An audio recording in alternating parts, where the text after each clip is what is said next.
नमस्कार, पर्दाफाश में आपका स्वागत है। मैं हूं आपके साथ सोनाली। देर आए दुरुस्त आए, पाकिस्तान को अक्ल तो आ गई। जी हां, आखिरकार आतंकिस्तान को अक्ल आ गई है।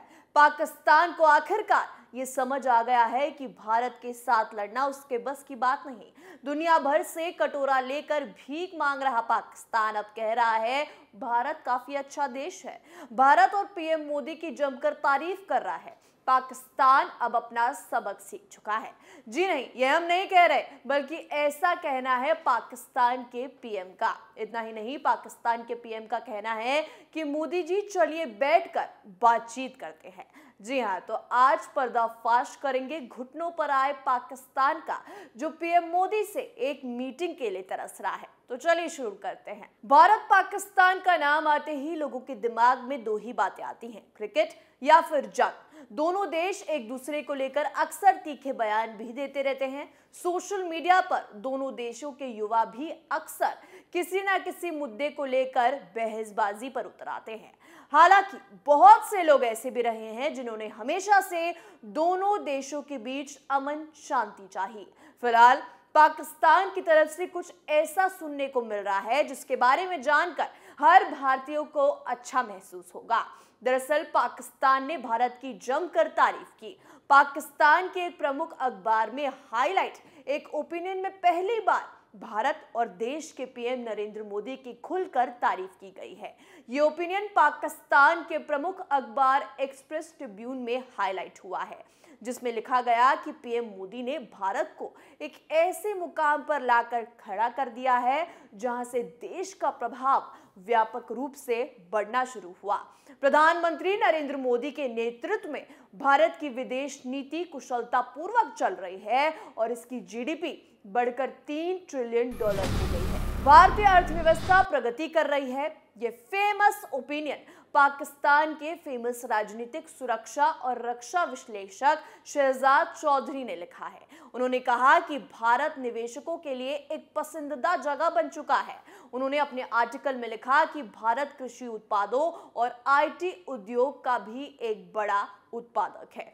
चौधरी ने अपने कॉलम में लिखा, कृषि में उनकी प्रति एकड़ पैदावार दुनिया में सबसे अच्छी है और 1.4 बिलियन से ज्यादा लोगों का देश होने के बावजूद वहां एक कार्यात्मक राजनीति बनी हुई है। शहजाद चौधरी ने आंकड़ों के आधार पर कहा कि भारत की शासन प्रणाली समय की कसौटी पर खरी उतरी है और लोकतंत्र के लिए आवश्यक बुनियादी बातों के आसपास लचीली साबित हुई है। वहीं दूसरी तरफ पाकिस्तान के प्रधानमंत्री शहबाज शरीफ ने पश्चिमी एशिया के प्रमुख मीडिया संस्थानों में से एक अल अरेबिया को इंटरव्यू में पाकिस्तान और भारत के रिश्तों को लेकर सवाल के एक जवाब में कहा कि आजादी के बाद से 3 युद्धों में पाकिस्तान ने सबक सीखे हैं और अब वो शांति चाहते हैं। उन्होंने चैनल के माध्यम से ही भारत के प्रधानमंत्री नरेंद्र मोदी से अपील की। उन्होंने कहा कि पाकिस्तान शांति चाहता है, लेकिन कश्मीर में जो कुछ भी हो रहा है वो रुकना चाहिए। पहले पाकिस्तान की तरफ से जब भी कश्मीर मुद्दे पर बात की गई तब उसे भारत के लिए एक धमकी की तरह देखा गया है, लेकिन इस बार हैरानी की बात यह है कि शरीफ ने भारत को कश्मीर पर धमकी न देते हुए भारत से बातचीत की अपील की। हालांकि पाकिस्तान के पीएम कश्मीर में ह्यूमन राइट्स उल्लंघन के झूठे आरोप लगाने से भी पीछे नहीं हटे। पाकिस्तानी पीएम ने कहा कि हमारे पास इंजीनियर है, डॉक्टर है और कुशल कारीगर है। हम इन संपत्तियों को खुशहाली और क्षेत्र में शांति लाने के लिए इस्तेमाल करना चाहते हैं ताकि दोनों देश विकास कर सके। ये हम पर ही निर्भर है कि हम शांतिपूर्वक ढंग से रहें और प्रगति करें या एक दूसरे से लड़ाई करते हुए अपना समय और संसाधन दोनों खराब करें। वहीं आतंक को पालने वाला पाकिस्तान अब जब आर्थिक तंगी से गुजर रहा है तो अक्ल भी ठिकाने आ गई और जो बार बार न्यूक्लियर और वॉर की धमकी देने वाला पाकिस्तान आज बोल रहा है कि वॉर से किसी का भी भला नहीं हो पाया। शहबाज शरीफ ने वॉर पर कहा कि हमने भारत के साथ 3 युद्ध लड़े और इनसे लोगों को सिर्फ परेशानी, गरीबी और बेरोजगारी मिली। हमने अपने सबक सीख लिया है और अब शांति से रहना चाहते हैं, बस हमारी असल परेशानियों का निपटारा हो जाए। अपने इस इंटरव्यू में पाकिस्तान के पीएम शरीफ ने पीएम मोदी को संदेश देते हुए कहा कि पाकिस्तान अब बम और गोला बारूद बनाने में अपने संसाधन खराब करने की बजाय अपने देश की प्रगति पर ध्यान देगा। उन्होंने कहा कि भारत और पाकिस्तान दोनों ही परमाणु शक्ति संपन्न देश हैं। ईश्वर ना करे अगर कोई युद्ध हुआ तो आखिर उसके बाद ये बताने के लिए कौन बचेगा कि हमारे बीच क्या हुआ था। चलो देर में ही सही, लेकिन आखिरकार पाकिस्तान ने माना तो कि आतंक को पालने की वजह से आज वो कितना पीछे छूट चुका है। वहीं दूसरी तरफ पाकिस्तान पीएम मोदी से एक मीटिंग चाहता है। पीएम मोदी से इंस्पायर होकर शहबाज भी अब आतंक की दुनिया को छोड़ना चाहते हैं। दूसरी ओर पीएम मोदी पर हाल ही में बिलावल भुट्टो ने जो जहर उगला था उसे आज भी भारत भुला नहीं पा रहा है। पाकिस्तान को लग रहा है कि मोदी की तारीफ कर देंगे तो शायद हमें कुछ पैसे मिल जाए, भूखमरी की हालत ना आए।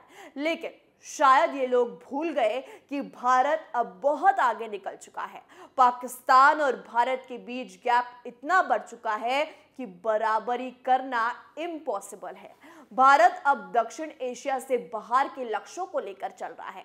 भारत की विदेश नीति अब पाकिस्तान से आगे निकल चुकी है।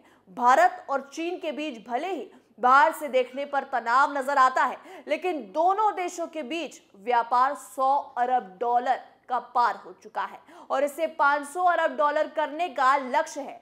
देखिए कैसे वक्त आखिर बदल ही गया।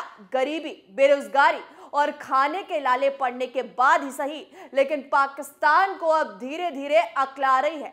बात बात पर परमाणु बम की धमकी देने वाला पाकिस्तान अब दबे सुर में बैठकर बात करने की अपील कर रहा है। दुनिया भर में आतंक को बढ़ावा देने वाला मुल्क खुद को बर्बादी के कगार पर देख शांति से जीना चाहता है। वहीं पाकिस्तान के प्रधानमंत्री शहबाज शरीफ भारत और पीएम नरेंद्र मोदी के साथ बातचीत की गुहार लगाकर अपने ही देश में बुरी तरह से फंस चुके हैं। पाकिस्तान में इमरान खान के नेतृत्व वाली प्रमुख विपक्षी पार्टी पीटीआई ने शहबाज शरीफ पर जोरदार हमला बोला है। पीटीआई के नेता और पाकिस्तान के पूर्व सूचना मंत्री फवाद चौधरी ने कहा कि कश्मीर के लिए भीख मांगना पाकिस्तान की नीति नहीं रही है। हम पीएम शहबाज शरीफ के बयान को खारिज करते हैं और कश्मीर को बेचने नहीं देंगे। पाकिस्तान आज अपने बदहाल हालातों के लिए पूरी दुनिया में चर्चा का विषय बन गया है। देश का फॉरेन रिजर्व गिरता जा रहा है, वहीं कर्ज के बोझ तले पहले से दबा पाकिस्तान ताजा आर्थिक संकट से उबरने के लिए इसे बढ़ाता जा रहा है। ऐसे में सवाल ये उठ रहा है कि आखिर इस फाइनेंशियल क्राइसिस से निकलने के लिए उसके पास कौन कौन से विकल्प है। क्या वो भारत की तरह सेना गिरवी रखने का ऑप्शन चुन सकता है? सवाल कई हैं, लेकिन जवाब एक है। पीएम मोदी से मिलना पाकिस्तान की बस की बात नहीं है। पर्दाफाश में आज के लिए इतना ही। देखते रहिए कैपिटल टीवी। नमस्कार।